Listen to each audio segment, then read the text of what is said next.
This settlement of Dinant dates back to the 7th century, which was first inhabited for its strategic point along the river Meuse. This made it particularly vulnerable to wars and pillagings. Because of its violent history, today the city is often referred to as unlucky Dinant. Why? Well, one of the earliest mass violence events in Dinant came when the Duke of Burgundy, Charles the Bold, had 800 of the city's upper class cast into the river and set fire to the city. Later in the 16th and 17th centuries, the city suffered destruction, famine, and epidemics, and worst of all was World War I, when German troops committed the largest massacre of 1914. In the span of one day, 674 of the town's inhabitants were killed. This attack was the largest atrocity committed in what is later known as the Rape of Belgium. Dinant's luck in World War II would prove not much better either. But what is Dinant today? Has its history proven too detrimental to recover from? How has the violence and destruction shaped the city? Well, let's find out. We're starting our day at the Citadel of Dinant, built in 815 and originally fortified in 1051, which is a fortress overlooking the city and the river beside it. And the adventure begins. Let's see what this piece of history will uncover from the city's dark past, and what kind of beauty the city may or may not hold today. Massacre. How many? 674. 674 locals were killed in the First World War? Yeah, the German troops. One out of every 10. That's what they call decimating. It was terrible during the First World War. In the beginning of the war, what the Germans did here in Belgium, they just randomly killed people. It was really awful. This would have been the town in 1914 at the beginning of the First World War. So here's the village as depicted in the 15th century. And then we're gonna loop around all the way to modern day. And it looks like this. And so, us being right here means that this view is only a few meters away. Oh my God. Huh. We haven't seen any of the town yet. That's the first peek we got. Having not yet been in the city itself, I had no idea that this view was waiting for me. I've been calling this place a village this whole time. This is no village. Really, needless to say, it was spectacular. And so is this the River Meuse? First inhabited by the Romans. It's a really old town. The exhibit at the Citadel is extensive and takes a chronological approach to the city's history. Oh, there's a mannequin there and it scared me. He's the baker. Could write a horror story about that. And then Charles the Bold threw the brass beaters into the river. He had 800 of them thrown 2 by 2 into the river Meuse. Unlucky Dinant. Jeez.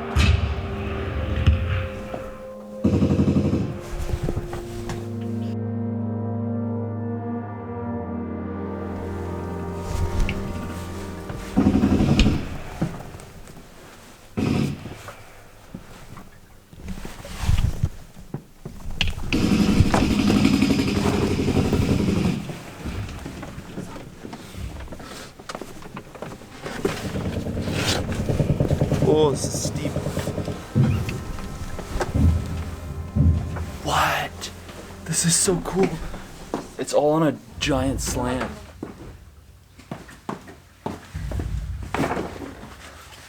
It's not the camera that isn't straight. It's this entire bunker. Oh, this is sketch. Oh, fuck. Ah, my knee. It's not just the ground, it's the walls and the ceiling too. Whoa. Oh, fuck. See that? You see that incline? That was actually really fun.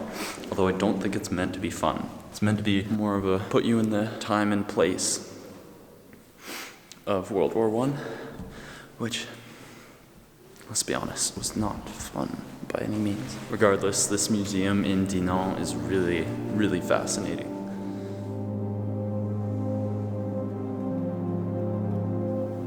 There's just an empty room here beside the guillotine.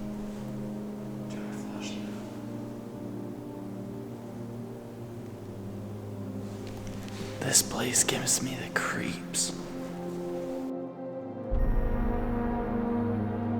Is that a cleaver? Okay, I'm not sure if that's something they actually did. They've got the little head in the basket there for effect.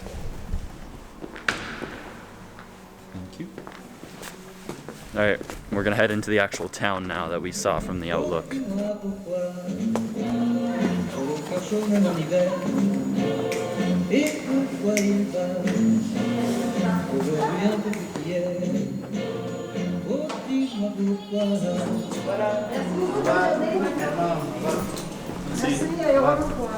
I was really happy to have visited the Citadel first, because it was only after a close and personal experience looking into the city's past that I was able to go down and explore the city as it is today and have a greater appreciation for it.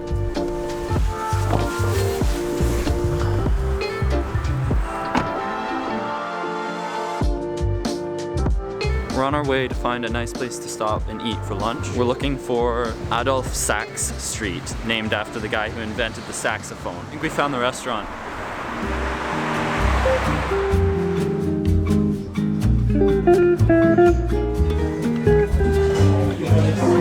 Moi aussi, j'aimerais quiche maison. C'était quel avec le bacon? Avec pumpkin with bacon or tartiflette, c'est reblochon, donc French cheese with potatoes and bacon and onion. Ok. Tartiflette? Oui. Voilà, on peut mettre un petit fond, mais... okay, no. Why would they not serve tap water? Because it's not sophisticated enough. It's so awkward, like, oh, well, could I just have tap water? It's like, no, we don't serve that.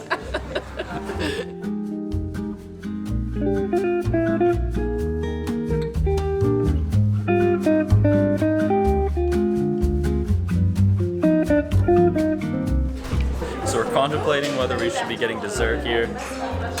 I think it's a pretty obvious decision.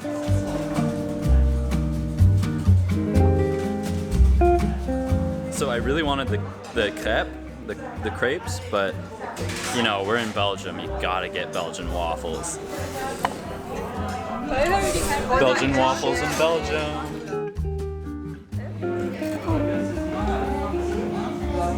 The texture.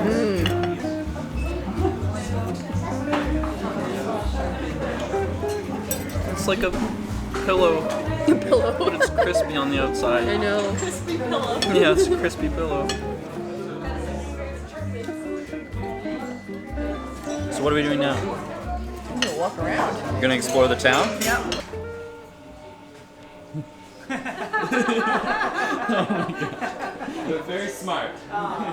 This place is called Maison Solbrun, and it's just down below where we were before. Right up there. Look what they have.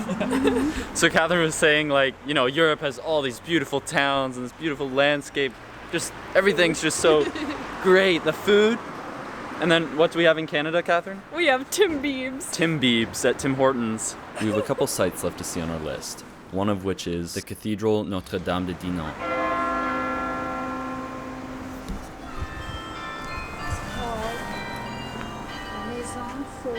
In the 10th century, a church was built in a Romanesque style, but what stands today is a 13th century Gothic cathedral.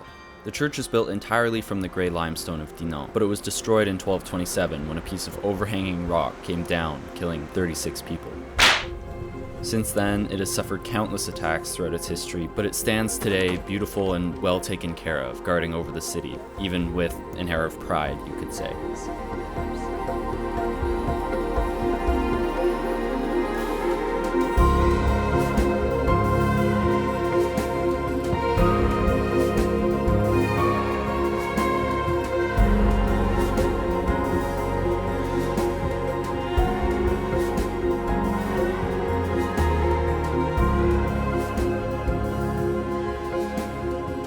It was breathtaking, and in my case, speechless isn't an exaggeration. Oh my gosh, is that a bakery? That looks so good. These flat, detailed biscuits that you see in the window here are called couques de Dinant. They're extremely hard, sweet biscuits that are native to the city. This bread smells so good. We just stopped at a little bakery.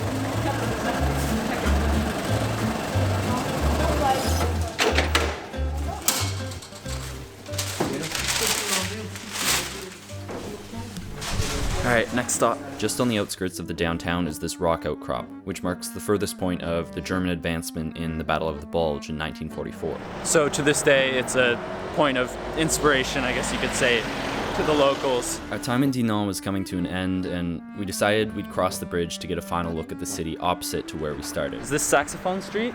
Yeah, Is it actually? no, well, this is the Charles de Gaulle. Oh, so we're not on Sax Street. The street we were just on is called Sax Street, like saxophone? Was at Adolphe Sax. It was where the street where a restaurant was. Okay. And then this bridge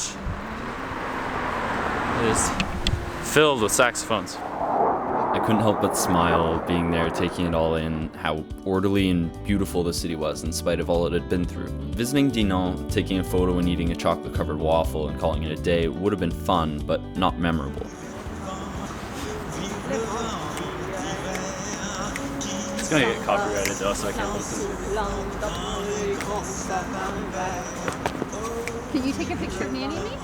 Yeah, of course. Really, I leave this place only wishing that I had paid even closer attention when I was there. But I'm glad as I look back on the experience now and dive into greater depth. So Dinant, which could just be another European tourist destination, is so much more. Unlucky Dinant, as it's called, is a place worth visiting, even if only for a day. But when you come, familiarize yourself with it, and that way you might actually experience its beauty. That's it from me this week. I'll see you again soon. Thanks for tuning in.